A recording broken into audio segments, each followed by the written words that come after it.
Good morning. I'm Laura Laughead, and here are the top 5 things you need to know this morning. A rollover accident on this highway that had traffic hogging lanes for hours was caused by a $1 billion problem in Texas. Matt Malone has turned trash into treasure for a living for almost 20 years. In dumpsters just like this one, he says he's found confidential documents, military uniforms, and even family photos. This is Ruby, and she's dressed as Pennywise the Clown. She's just one of many well-dressed dogs here at the annual Tompkins Square Halloween Dog Parade. Do you remember those book fairs that we all used to go to in elementary school? Well, Penguin Random House is throwing the first ever book fair for grown-ups. That means 21 and above only. The plan for P. Terry's is to expand outside of Austin into Houston in the next 2 years. But what about opening stores outside of Texas? The heavy wind snapped fences in two all throughout this neighborhood. And now residents are saying they're finding sharp pieces of wood and debris just like this one in their backyards. The Better Business Bureau says you can spot these scammers. If you're suspicious of a profile on a dating app, take a screenshot of that profile, then reverse image search it in Google. We're here at a recreation of the classic Addams Family mansion, which you can book a stay in starting now. I hear there's an actual electric chair in there, and I might just run into the real Addams Family. On this side is where he says residents' property ends. And on this side, he wants his condos to start. The fire broke out just before South by Southwest, one of the biggest moneymakers for pedicabs here in Austin. But a new city regulation during the festival may have come just in time to help. This is the empty driveway of 67-year-old Eddie Roland. This Vietnam veteran now has a new mission: finding a stolen car, and inside it, his missing wheelchair. These are the same levels that we saw last fall in Hurricane Harvey. Ladies, we're all guilty of this, running inside and leaving our purses in the car for just a second.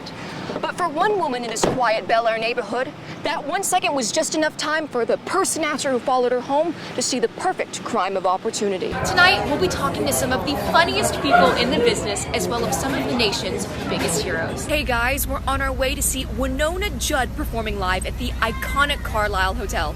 She's here in New York City this week, debuting her new single, The Child. When zebra mussels were found on this intake valve, city officials put in proactive measures to make sure that this invasive species didn't become an unwelcome guest on their shoreline. Right now, police are actively searching through surveillance video where a suspect gunned down a doctor here in the medical center early Friday morning. Management left this note on neighbors' doors earlier this afternoon detailing an apparent accidental shooting, but police say there's much more to the story. In a settlement last July, 3M agreed to pay the Department of Justice $9.1 million because of these earplug allegations. One simple shot could protect you from both HPV and cancer, so why are so many Texas college students not getting it? Patients slip in and out of consciousness, and afterwards they report feeling in a much better state of mind. He took his own life in the neighborhood behind me earlier this morning. Police say this may be one of the biggest drug busts Central Texas has ever seen. Some heart-stopping moments as officers in Alabama tried to arrest one of America's most wanted during a traffic stop. The crunch wrapping paper has proven to be a hit. It's already sold out. Maybe next year. The space race really is on again. The latest space training program is launching not at NASA, We're here to make a workforce for space. but from this warehouse in Georgetown. Commercial aerospace industry is catching up to the government aerospace. OPFX Global is training a new kind of space explorer. It's always been controlled by the government, and now that commercialized, privatized industry is here, the sky's the limit. Their mission is to create a fleet of blue-collar commercial astronauts, or what they call Space Jack. They hope to train about 8 to 10 Space Jacks every year. They'll be ready to do everything from repairing satellites to building colonies on other planets for private businesses. But these astronauts don't have to be rocket scientists to go to space. Now they're training people just like you and me. We're looking for the average Joe and the average Joanne. No PhD or jet pilot experience required. Their training is complete with a centrifuge that spins students around, It could cause a little anxiety. a neutral buoyancy tank approved by NASA and the government to simulate weightlessness, The most fearful part of what training involves would be claustrophobia. and a pool with a submerged car they borrowed from first responders to practice Earth landings.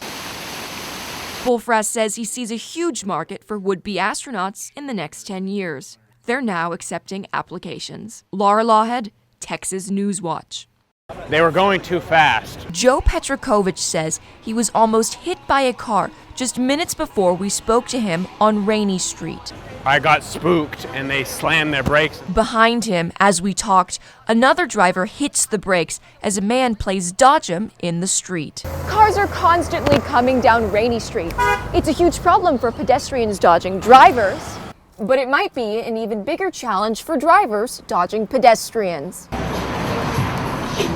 They'll just cross the street, not look at traffic, and just keep going. Drivers say the tight lanes are the perfect storm of cars, scooters, and people who may or may not be sober. I really think it needs to be blocked off. You know, it's just as busy as 6th Street. Some call it an accident waiting to happen. Trust me, I thought they were going to close this off like years ago. Although the overcrowded sidewalks can send patrons into the streets, APD says that it hasn't seen any incidents that would justify shutting down car traffic.